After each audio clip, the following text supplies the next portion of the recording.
PSC അംഗമാവാൻ 60 ലക്ഷം രൂപ call ആവശ്യപ്പെടുകയും അതിൽ മൂന്നിലൊരു ഭാഗം വാങ്ങിക്കുകയും ചെയ്തു എന്ന ഗുരുതര ആരോപണം CPM-ൽ വൻ വിവാദമായി മാറുമ്പോൾ എന്തുകൊണ്ടാണ് PSC അംഗത്വത്തിന് ഇത്രക്കും വലിയ ഡിമാൻഡ് എന്ന ചോദ്യമായിരിക്കും മിക്കവരുടെയും മനസ്സിലുയരുക. ഇത്രയും ഭീമമായ കോഴ കൊടുത്ത് PSC അംഗമായാലുള്ള നേട്ടം എന്തൊക്കെയാണ്? അക്കാര്യമാണ് പറയാൻ പോകുന്നത്. ആരും ഞെട്ടേണ്ട. 21 അംഗങ്ങളുണ്ട് സംസ്ഥാന PSC-യിൽ. ചെയർമാന്റെ ശമ്പളം എത്രയാണെന്നറിയാമോ? 2.51 ലക്ഷം രൂപ. അംഗങ്ങൾക്കും ഒട്ടും കുറവില്ല, 2.42 ലക്ഷം വീതം. ഇവയെ യഥാക്രമം 4 ലക്ഷം രൂപയും 3.75 ലക്ഷവുമാക്കാൻ ശുപാർശയും പോയിട്ടുണ്ട്. അതും ഉടനെ നടപ്പിലായേക്കും. അടിസ്ഥാന ശമ്പളം അനുസരിച്ചുള്ള പെൻഷനുമുണ്ട് ഇതിനു പുറമെ. അതായത് 1 ലക്ഷത്തിലേറെ രൂപ ആജീവനാന്തകാലത്തോളം പെൻഷനായും ലഭിക്കുമെന്നർത്ഥം.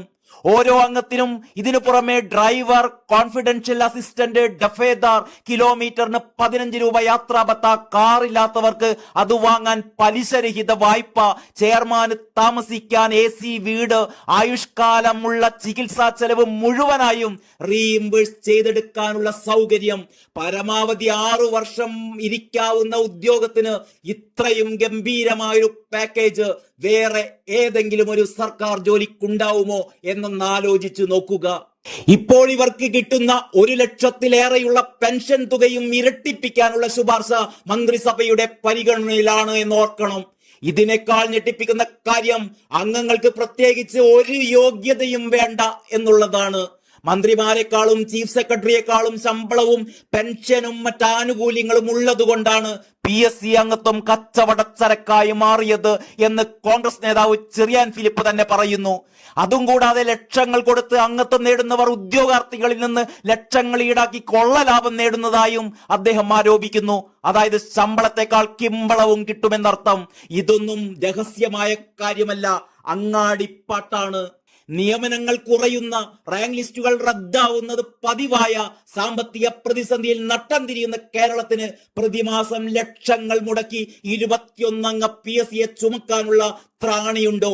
അതിനെന്താണ് കേരളത്തിൽ പ്രസക്തി? UPSC-യിൽ 9 അംഗങ്ങൾ മാത്രമാണുള്ളത് എന്നോർക്കണം. രാജ്യത്തെ ഏറ്റവും വലിയ സംസ്ഥാനമായ ഉത്തർപ്രദേശിൽ PSC-യിൽ 8 അംഗങ്ങളെയുള്ളൂ. നിരവധി പാർട്ടികൾ ചേർന്നതാണ് കേരളത്തിലെ പ്രധാന മുന്നണികൾ രണ്ടും. അതുകൊണ്ട് തന്നെ അതിലെ ഘടകകക്ഷികളെ കുടിയിരുത്താൻ പറ്റിയ ലാവണങ്ങൾ അനിവാര്യവുമാണ്.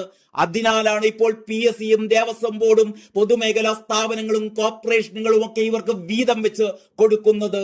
ക്ഷേമ പെൻഷനുകൾ 6 മാസം കുടിശ്ശികയായ കേരളത്തിലാണ് ഈ സാമ്പത്തിക ധൂർത്ത് നിർബാധം നടക്കുന്നത് എന്ന് മനസ്സിലാക്കണം. സ്കൂൾ കുട്ടികൾക്ക് സ്കോളർഷിപ്പ് കൊടുക്കാൻ പൈസയില്ല, ഡ്രൈവിംഗ് ലൈസൻസ് പ്രിന്റ് ചെയ്ത് കൊടുക്കാൻ വരെ ഇവിടെ പൈസയില്ല. പക്ഷേ ഓരോ PSC അംഗത്തെയും തീറ്റിപ്പോറ്റാൻ ലക്ഷങ്ങളല്ല കോടികളാണ് കേരളം ചെലവിട്ടുകൊണ്ടിരിക്കുന്നത്.